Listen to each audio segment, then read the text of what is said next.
सद्गुरुभ्यो नमो नमः।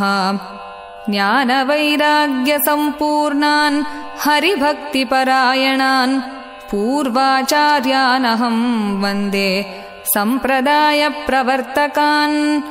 प्रह्लादनारदपराशरपुण्डरीक व्यासाम्बरीश शुकशौनकभीष्मदाल्भ्यान् रुक्माङ्गदार्जुनवसिष्ठविभीषणादीन् पुण्यानिमान् परमभागवतान् स्मरामि।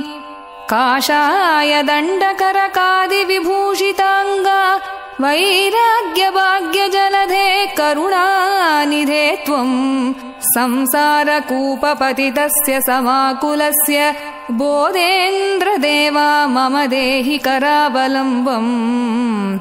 हरे रामेति कृष्णेति नाम संकीर्तनं सदा लोकक्षेमाय कुर्वन्तम् प्रेमिकं सद्गुरुं भजे। कलये सुन्दराकारं सदैकप्रियदर्शनम् अज्ञाननाशकं देवं सद्गुरुं मुरलीधरम्। जन्माद्यस्य यतोऽन्वयादितरतश्चार्तेष्वभिज्ञस्वराट् तेने ब्रह्महृदाय आदिकवये मुह्यन्ति यत्सूरयः।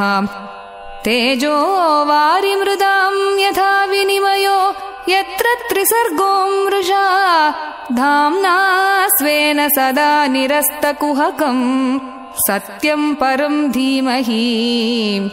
धर्मः प्रोज्झितकैतवोऽत्र परमो निर्मत्सराणां सतां वेद्यं वास्तवमत्र वस्तु शिवदम्